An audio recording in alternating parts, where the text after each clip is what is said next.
Panorama group, जो सोचता है वो करता है। 50,000 मतों से रेखा गुप्ता जीतने जा रही है, रिकॉर्ड तोड़ देगी। बांकीपुर विधानसभा का रिकॉर्ड टूटने जा रहा है इस बार। और जहां वह दिल्ली में बैठा है मुख्यमंत्री, हमारा यहाँ का अपना पटना बिहार का जो टॉप सीट है, बांकीपुर विधानसभा से रेखा गुप्ता 50,000 से ऊपर से लीड करने जा रही है। तो बताइए कि एक विधायक जो मंत्री रहे हैं, शहरी विकास रहे हैं, वो सड़क नहीं बना पाते हैं, शहरी विकास की जो मूलभूत समस्याएं हैं उसका निराकरण नहीं करते हैं, तो वैसे विधायक और मंत्री को रख के बांकीपुर की जनता क्या करेगी? मैंने वही बोले ना कि बीजेपी हमेशा आरजेडी को अपने पिच पर बैटिंग कराती थी, लेकिन इस बार तेजस्वी जी जातीय जनगणना जो कराइन है उसके आधार पर अपना पिच बना रहे हैं और अपना पिच पर वो बैटिंग करा रहे हैं। लालू यादव के उस युग को वो लोग जंगल राज कहते हैं। जंगल राज तो आज है। आज देखें, दुलार चंद यादव की हत्या हो गई, वहाँ सिवान में एक एएसआई का हत्या हो गई। तो हम लोग के इतना मूर्ख बनाया कि 15 लाख की बात आ गई। दूसरी बार डीएनएस तक तो वो हमको चेक करवा दिए, लेकिन साबित कर दे कि ओरिजिनल बिहारी थे, हैं और रहेंगे भी। नितिन नवीन तो हम लोग के सबसे मानिए कि विधायक में सबसे घटिया हम लोग विधायक मानते हैं। नमस्कार, आप न्यूज फाउंडेशन देख रहे हैं, मैं हूं आपके साथ वंदना। बांकीपुर विधानसभा इन दिनों काफी चर्चा का विषय बन चुका है। बांकीपुर से एनडीए की ओर से बीजेपी के वर्तमान नितिन नवीन विधायक हैं और फिर से चुनावी मैदान में उतर चुके हैं। वहीं सीधा मुकाबला इस बार आरजेडी से है। आरजेडी से रेखा गुप्ता है मैदान में, वहीं जनसुराज से वंदना, जो कि चुनावी मैदान में उतरकर मुकाबला को त्रिकोणीय बना दिए हैं। कुछ हमारे साथ बांकीपुर की जनता है, जिनसे हम सीधा सवाल करेंगे और जानेंगे कि क्या बांकीपुर वाकई में बीजेपी का गढ़ जो माना जाता रहा है, फिर से बीजेपी यहाँ पे विजयी होगा या फिर आरजेडी या फिर जनसुराज। तो चलिए एक एक करके लोगों से जानते हैं। क्या नाम हुआ भैया? मेरा नाम मनीष मनी हुआ। आप बांकीपुर के ही रहने वाले? जी बिल्कुल।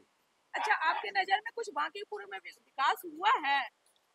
पिछले 30 वर्षों से हम लोग त्रस्त हैं। क्या क्या आपके नजर में समस्याएं है भैया? देखिए, यहाँ पे 2 विधायक हुए, माननीय नितिन नवीन जी वर्तमान में है और इनके पिताजी स्वर्गीय सिन्हा जी उस समय 2 टर्म रहे हैं यहाँ पे। तो उस समय से आज तक की 30 साल की जो स्थिति रही है ना, अब मैं स्पष्ट बोल सकता हूँ ना कि एक नई पीढ़ी आ गई अब। और हम लोगों ने देखा है क्या कि जल जमाव की वही स्थिति रही है। जल जमाव की स्थिति अगर वही रही है तो इसका मतलब है कि पूरा का पूरा विकास चौपट रहा है। रोड की स्थिति, कंडीशन क्या है, आप स्वतः मालूम कर लीजिए किसी से भी। ये मैनिपुलेटेड नहीं है, ये वास्तविकता है। इसका दर्द हम लोगों ने झेला है। जब कभी भी रोड पे जब पानी लगता है, हमारे मोहल्ले में, गली मोहल्ले में पानी लगता है, तो पूरा का पूरा जीवन हमारा प्रभावित हो जाता है। इसका मूल कारण क्या है कि हमारा ड्रेनेज सिस्टम प्रॉपर नहीं रहा। तो जब किसी पिता पुत्र का जो शासन रहा, माननीय नितिन नवीन जी, उनके पिताजी ने जब शासन किया, तो 30 वर्षों में क्या वो बांकीपुर की विधानसभा, वो तत्कालीन पटना पश्चिम का विधानसभा का कायाकल्प नहीं कर पाए। यह एक हास्यास्पद स्थिति बन गई है। वोट के समय क्या है कि माननीय नितिन नवीन जी हैं, एनडीए से समर्थक हैं, डेमोग्राफिकली उनके कुछ ऐसे वोटर्स हैं जो बोलते हैं कि हम 50,000 से आपको हरवा देंगे, 1 लाख से हरवा देंगे। लेकिन क्या उनसे भी पूछिए जो उनके वास्तव में अगर सपोर्टर है कि क्या पानी उनसे पूछ के नहीं लगता है? पानी उनके लिए भी लगता है, लेकिन समस्याओं को वो नहीं बोल पाते हैं अपने मंत्री से या अपने विधायक जी से। और हम लोग चूंकि सफरन हैं, स्पष्ट रूप से मैं चाहता हूं कि परिवर्तन हो। माननीय नितिन नवीन जी भी इस जगह ध्यान दें कि 25 साल 30 साल जब एक परिवारवाद के तरीके से पिताजी और पुत्र ने जो काम किया है, तो जो मूलभूत समस्याएं जनता की हैं उसका अगर हम निराकरण नहीं कर पाएंगे तो विधायक किस चीज के लिए वो बने? विधायक नहीं, मैं तो कहता कि गर्व की बात है कि हमारा विधायक 2-2 टर्म मंत्री रहा। मंत्री रहे क्या तो वो पथ निर्माण के रहे क्या नगर विकास के रहे, वो छत्तीसगढ़ के प्रभारी रहे हैं। लेकिन बांकीपुर विधानसभा में क्या स्थिति है, इसके बारे में इन्होंने बहुत अच्छे ढंग से सोचने की कभी कोशिश नहीं की। आज उसी का परिणाम है कि मैं आपके चैनल के माध्यम से कहता हूं कि रेखा गुप्ता जी एक ऐसी प्रत्याशी के रूप में हमारे यहाँ महागठबंधन राष्ट्रीय जनता दल के उम्मीदवार हैं कि आज कायाकल्प करने के लिए नहीं, जो जनता की समस्याएं जिसको हम लोगों ने झेला है पिछले 30 वर्षों से, आज एक बच्चा उम्रदराज हो गया होगा, उसकी स्कूलिंग के समय से वो पानी देख रहा है, आज कॉलेज भी जा रहा होगा कहीं अच्छी जगह, तो वही स्थिति है उसकी कि आज भी वाटर लॉगिंग की समस्या है। आज भी हमारे घर में अच्छे ढंग की पानी नहीं आती है, जिसको कहते हैं कि जो कंटामिनेशन का जो पानी का जो दर है वो हमें बीमार करता है। तो बताइए कि एक विधायक जो मंत्री रहे हैं, शहरी विकास रहे हैं, वो सड़क नहीं बना पाते हैं, शहरी विकास की जो मूलभूत समस्याएं हैं उसका निराकरण नहीं करते हैं, तो वैसे विधायक और मंत्री को रख के बांकीपुर की जनता क्या करेगी? एक अवसर है। क्या लगता है इस बार भैया, आपकी नजर में क्या परिवर्तन होगा या फिर इस बार परिवर्तन का पूरा लहर छाया हुआ बिहार में और तेजस्वी यादव मुख्यमंत्री बनने जा रहे हैं, कोई नहीं रोक सकता है इनको। एनडीए वाले भी दावा कर रहे हैं कि फिर से सरकार बनेगी, कैसे आप लोग इस कड़ी को कैसे आप लोग तोड़ेंगे? कैसे नहीं, इस बार बिहार का जनता, इस बार जनता ही नहीं, जैसे एक लहर था एक समय मोदी का, उस तरह से यहाँ पे तेजस्वी का लहर है युवाओं में, बांकीपुर में नहीं पूरे बिहार में युवाओं का पूरा लहर है कि इस बार तेजस्वी को मुख्यमंत्री बनना तय है। 14 तारीख आने दीजिए, उस समय बताएगी, वो जगह बताएगा और तेजस्वी मुख्यमंत्री बनेंगे। बांकीपुर को लेकर के क्या आप आश्वस्त हैं कि इस बार आरजेडी के खाते में सीट जाएगी? बांकीपुर इस बार रेखा गुप्ता को टिकट मिला है, यहाँ से बैस के वोट से, ये जो अपना सिन्हा जी हैं, ये बैस के ही वोट से जीते थे, बैस को टिकट मिल गया आरजेडी से, बैस जीत गई, रेखा गुप्ता पहले ही चुनाव जीत गई और वो भी 50,000 से ऊपर से वोट से जीतने जा रही है। हाँ, वो तो समय बताएगा, 14 तारीख आने दीजिए, ज्यादा दिन नहीं है, एक हफ्ता, अरे आज 5 हो गया, कल चुनाव है और 6 दिन 12 14, एक हफ्ता के बाद रिजल्ट आएगा, पता चल जाएगा लोगों को। लेकिन इंडिया गठबंधन वाले एनडीए वाले कह रहे हैं कि ये लोग जो हैं सिर्फ वादे करेंगे, काम नहीं करेंगे। रेखा गुप्ता काम करेंगी? रेखा गुप्ता तो काम दिखेगा ना, वो तो 30 साल में नहीं दिखा, वो 5 साल में दिखेगा, नहीं दिखेगा जनता बदल देगी। हाँ, 50,000 मतों से रेखा गुप्ता जीतने जा रही है, रिकॉर्ड तोड़ देगी, बांकीपुर विधानसभा का रिकॉर्ड टूटने जा रहा है इस बार। और जहां वह दिल्ली में बैठा है मुख्यमंत्री, हमारा यहाँ का अपना पटना बिहार का जो टॉप सीट है, बांकीपुर विधानसभा से रेखा गुप्ता 50,000 से ऊपर से लीड करने जा रही है। अच्छा भैया, ये ऐसा क्यों कहा जाता है, एनडीए वाले क्यों कहते हैं कि बिहार में अगर महागठबंधन की सरकार बनेगी तो जंगल राज आ जाएगा, जंगल राज आ जाएगा? जंगल राज तो आप अभी देख रहे हैं, नितिन नवीन जी का पहले आप सुनिए। बगल जहाँ से बांकीपुर विधानसभा शुरू होता है जी, चांदमाई रोड से शुरू होता है जी, वहीं से स्टार्टिंग है बांकीपुर विधानसभा, और वहाँ 35 साल पहले रोड बना था। रंजन यादव का, लालू जी का जेन है कि वो रोड हम लोग ढलिया कराए थे। उसके बाद से फिर कोई और उसके बाद से ना नाला बना है ना रोड बना है, टूटा फूटा जो भी है, और हम उनसे ज्यादा कदा कभी भेंट हो जाते हैं। जैसे हम राजद के पूर्व प्रदेश सचिव भी है। तो आप तो नेतागिरी वाला बात करेंगे ना भैया? नहीं, अब आपसे बात नहीं होगी, आप नेता वाला बात करेंगे क्या भैया? क्या लग रहा है इस बार बांकीपुर बदलेगा? बिल्कुल बदलेगा। एक अच्छा कैंडिडेट को मिला, पढ़े लिखे, एक वैश्य समाज से एक बेटी को मिला, शेरनी को मिला है, और इस बार जो है बदलाव हो के ही रहेगा। इस बदलाव होना बहुत जरूरी है। आज तक ले 30 साल में परिवर्तन नहीं हुआ है, मगर 5 साल में इन्होंने करके दिखाएंगे और ये बदलाव निश्चित ही होगा। एक शेरनी का वादा है। एक शेरनी जो है जब मैदान में उतर चुकी है, तो आगे कोई भी आ जाए सबको बिल्कुल एक शेरनी जब आएंगे तो सब चीत हो जाएंगे। जितने भी केंद्रीय मंत्री हो, चाहे हर एक स्टेट से मुख्यमंत्री भी जोर लगा दिए, प्रधानमंत्री भी जोर लगा दिए, मगर एक शेरनी है जो बांकीपुर विधानसभा से, रेखा गुप्ता वैश्य समाज से एक बेटी है, जो इस बार जो है चिट करने जा रही है, बांकीपुर विधानसभा में बहुत भारी बहुमत से जीत हासिल करने जा रही है। रेखा गुप्ता, आप इनकी बातों से सहमत है भैया? एकदम सहमत है। हाँ, इसलिए कि आप यहाँ पर बांकीपुर विधानसभा में पिछले बार से जितना चुनाव हुआ है, कायस्थ उम्मीदवार होते थे, और उसी के पीछ पर आरजेडी भी कायस्थ उम्मीदवार या कांग्रेस का हो चाहे, लेकिन इस बार हम लोग पीछ बदल दिए हैं। शुरू से बिहार में जात पात की राजनीति बिहार में रही है और रहेगी, आगे भी रहेगी। इसको तो आप इनका इग्नोर नहीं कर सकते। यहाँ बिहार और यूपी एक ऐसा स्टेट है जहाँ बिना जात का कोई चुनाव नहीं होता।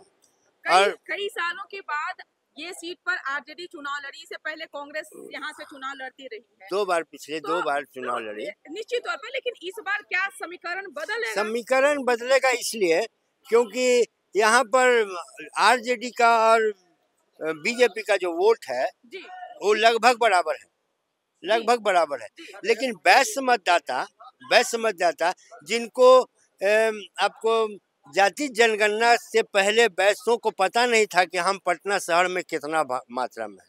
लगभग पटना शहर में 2,75,000 वैश्य मतदाता है। लेकिन बीजेपी चाहे मैंने वही बोले ना कि बीजेपी हमेशा आरजेडी को अपने पिच पर बैटिंग कराती थी, लेकिन इस बार तेजस्वी जी जातीय जनगणना जो कराइन है उसके आधार पर अपना पिच बना लिए और अपना पिच पर वो बैटिंग करा रहे हैं। भाजपा भाग रही है, बार बार करे जंगल राज पर मैं क्यों बात करूं, जंगल राज पर क्यों बात करूं मैं। जंगल राज एक प्रतिशोध था। 1960 से लेकर 90 तक का जो यहाँ का स्थिति रहा, बिहार का जो राजनीति रहा, उसका प्रतिशोध था, जिसको वो लोग जंगल राज कहते हैं। जंगल राज में कहना क्या था कि जो पिछड़ा था, दलित था, जो कमजोर जाति का लोग था, जो कमजोर लोग था, आर्थिक दृष्टिकोण से भी जो कमजोर था, उन लोग को बैठने का, बोलने का, चलने का, पढ़ने का कोई अधिकार नहीं था। लेकिन लालू यादव के आने के बाद इन वर्ग जो थे, जो वर्ग पिछड़ा था, दलित था, जो मैंने आर्थिक दृष्टिकोण से जो पिछड़ा भी था, उसको भी बोलने, चलने और अधिकार मांगने का उन्होंने अधिकार दिया। ये बात उन लोगों को पचता नहीं है, इसलिए उस युग को, लालू यादव के उस युग को वो लोग जंगल राज कहते हैं। जंगल राज तो आज है। आज देखें दुलार चंद यादव की हत्या हो गई, वहाँ सिवान में एक एएसआई का हत्या हो गई है। तो आज जो जंगल राज हर तरह का है। नितिन नवीन का बात है, जहाँ तक नितिन नवीन ठेकेदारी प्रथा चलाते हैं, वो मंडल अपना बनाए हुए हैं और मंडल में ठेका देते हैं छोटा छोटा रोड का, 2 लाख, 5 लाख, 10 लाख, 12 लाख का वो ठेकेदारी कराते हैं। आम जनता से उनको कोई मतलब नहीं। ये लड़का बोल रहा था चनवारी रोड को एनएच, जब वो मंत्री पथ निर्माण मंत्री थे तो बिहार सरकार का जो एनएच वाला डिपार्टमेंट, हम उतना तो नहीं जानते हैं, उसमें उसको क्यों नहीं जोड़ा गया। अगर वो जोड़ दिया जाता तो चनवारी रोड एक लंबा रोड है, उस बनता। अब विधायक कोटा से भी बन सकता है, ऐसा नहीं कि नहीं बन सकता है।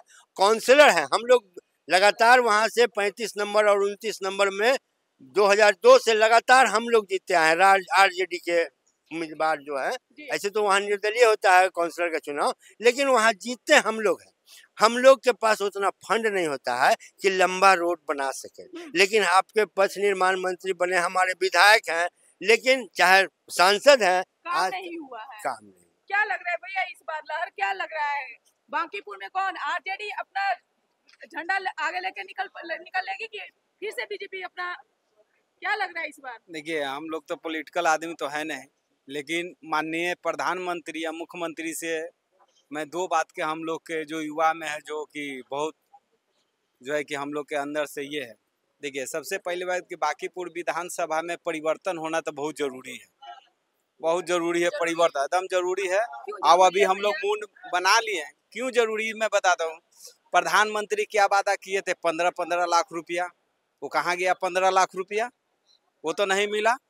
और दूसरी बात है कि जो प्रधानमंत्री और जो मुख्यमंत्री बैठे हुए, हम लोग डीएनए तक टेस्ट करवा लिए, तैयो बिहारी साथ दिया उस समय। आज हम लोग के मौका मिल गया है ये बदला लेने का।